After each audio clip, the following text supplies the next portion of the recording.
नमस्कार, मैं हूं नीलू। तो ईरान का एक पानी का जहाज भारत की सीमा में दाखिल हुआ। अब भारत की सीमा में ईरान के जहाज का दाखिल होना बहुत सारे सवाल खड़े कर रहा है कि आखिर क्या वजह है कि ईरान का ये जहाज भारत की तरफ, भारत की सीमा की तरफ, अंदर की तरफ गया। इसमें क्या कुछ था, कयास अब इसे लेकर लगाए जा रहे हैं और इसके पीछे जो खबर सामने आ रही है वो क्या है, बातचीत आज इसी पर होगी। मयंक मेरे साथ है। मयंक, ये जो खबर आ रही है क्या खबर है, जरा पहले हमारे दर्शकों को बताइए। देखिए ये जो खबर ये है कि MD-23 जिसका नाम है लिम्रा, ये उस जहाज़ का नाम हम बता रहे हैं। MD-23 लिम्रा इस जहाज़ का नाम है। ये जहाज़ ईरान से चलता है। ईरान से चलते हुए जहाज़ कोलंबो पहुंचा और कोलंबो में रुकने के बाद ये जहाज़ आगे बढ़ रहा था बांग्लादेश की तरफ, चिटगांव की तरफ। लेकिन अचानक वो भारत के जो वाटर्स में पहुंचता है, भारत की बंगाल की खाड़ी में, भारत की सीमा में जब पहुंचता है, दाखिल हुआ, उसके बाद ये बांग्लादेश की तरफ बढ़ने की बजाय अचानक इसने यू टर्न लिया और ये फिर भारत के बेहद करीब आ गया। ठीक है। जाना था इसे बांग्लादेश, लेकिन ये अचानक बांग्लादेश के करीब पहुंचने के पहले ही इस शिप ने यू टर्न लिया और वो भारत के करीब आ गया। जिसके बाद देखिए आजकल जो है वो जीपीएस सिस्टम से समंदर में जितने जहाज, जब भी कोई जहाज पानी का किसी देश की सीमा में दाखिल होता है या उसके करीब पहुंच जाता है, उसके मूवमेंट को रिकॉर्ड, मूवमेंट तुरंत उसका रिकॉर्ड हो जाता है। तो ये इंटरनेशनल वाटर में भी था जहाज, उसके बाद भारत की सीमा में भी आया जैसा बताया जा रहा है। उसके बाद तुरंत ये फिर जांच शुरू हुई कि भाई ये जहाज कहाँ का है। तो बात ये निकलकर सामने आई कि जो जहाज है लिम्रा, जिसका नाम बताया गया, ये ईरान का जहाज है, ऐसा माना जा रहा है। ये ईरान से चला था। अब सवाल है कि आखिर ये जहाज इतने रहस्यमय तरीके से भारत क्यों पहुंचा।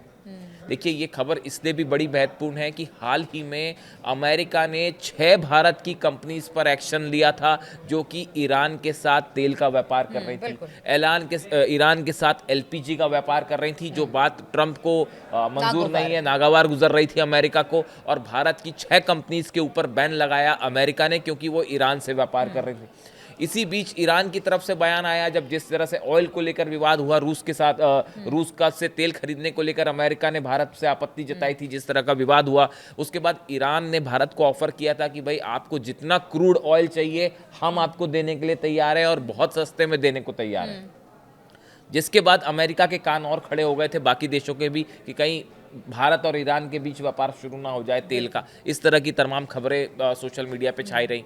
इस बीच देखिए ये जो शिप आया भारत के करीब ईरान का, बताया जाता है कि ये एलपीजी इसमें से लदा हुआ है। एलपीजी गैस से जो है, गैसोलीन जो है वो इसमें लदा हुआ है। अब सवाल ये है कि ये एलपीजी से लदा हुआ ईरान का जहाज भारत कैसे पहुंच गया। देखिए इसको लेकर 3 तरह की थ्योरीज चल रही हैं अलग अलग, कि कैसे ये भारत पहुंचा। पहली बात तो ये कही जा रही है कि संभवतः ईरान से ये जहाज़, इसको बांग्लादेश किसी कंपनी ने ऑर्डर किया था और ये एलपीजी सप्लाई की जानी थी बांग्लादेश। तो इसलिए ये ईरान से होते हुए कोलंबो आया, कोलंबो से होता हुआ ये भारत के पास से बांग्लादेश जा रहा था, इसलिए ये भारत की सीमा में आया। दूसरी जो बड़ी खबर है वो ये, ऐसा कहा जा रहा है कि चूंकि अमेरिका ने सैंक्शंस लगा रखे हैं ईरान से एलपीजी और ऑयल खरीदने को लेकर, तो संभवतः जिस कंपनी ने ऑर्डर किया था इस चीज को, गुपचुप तरीके से, ऑफ कोर्स ये शिपिंग जो हो रही थी ये गुपचुप तरीके से हो रही थी, उसने शायद इस ऑर्डर को स्वीकार करने से मना कर दिया। ठीक है। इस डर से कि अमेरिका कहीं उसके ऊपर भी सैंक्शन ना लगा दे। तो यानी ये जहाज समंदर में था, भारत के करीब समंदर में था, तभी बांग्लादेश से किसी कंपनी ने इसको एक्सेप्ट करने से मना कर दिया। तो अब इस जहाज के पास कोई चारा नहीं था, इसने यू टर्न लिया और वापस ये ईरान की तरफ बढ़ने लगा। और अभी भी बताया जा रहा है कि इसमें कई टन्स जो है वो गैसोलीन अभी भी भरा हुआ है, एलपीजी जो है वो इसमें भरी हुई है। तो अभी ये कहां पर है? अब ये बताया जा रहा है कि ये वापस ईरान की तरफ बढ़ना शुरू हो गया है। भारत के करीब से होते हुए ये शायद वापस कोलंबो की तरफ जाएगा और ईरान की तरफ बढ़ जाए। इस तरह की बात जो है वो कही जा रही है कि ये वापस ईरान की तरफ बढ़ना शुरू हो गया है। अब देखिए इसके पीछे एक बड़ी वजह यह है कि जैसे हमने शुरू में चर्चा की, देखिए ईरान के ऊपर जब भी किसी तरह के सैंक्शंस लगाए गए ऑयल व्यापार को लेकर या फिर गैसोलीन को से लेकर, जितने भी सैंक्शंस लगाए, जब जब अमेरिका ने सैंक्शंस लगाए हैं तब तक ईरान का ये व्यापार और बढ़ गया।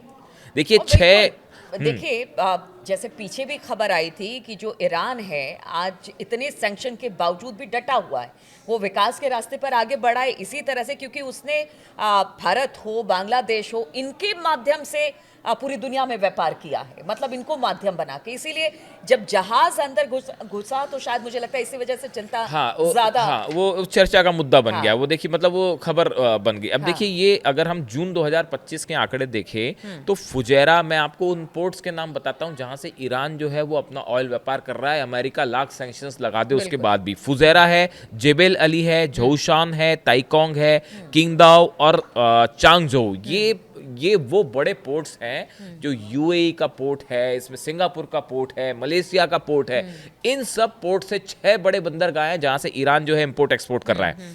फरवरी से जून 2025 तक ईरान का कच्चा तेल का निर्यात औसतन 16.7 लाख बैरल प्रतिदिन रहा, जो जनवरी 2025 के आंकड़े से 37% ज्यादा है। यानी आप देखिए, जैसे जैसे सैंक्शन बढ़ते जाते हैं, ईरान का व्यापार कम होने के बजाय और बढ़ता जाता है।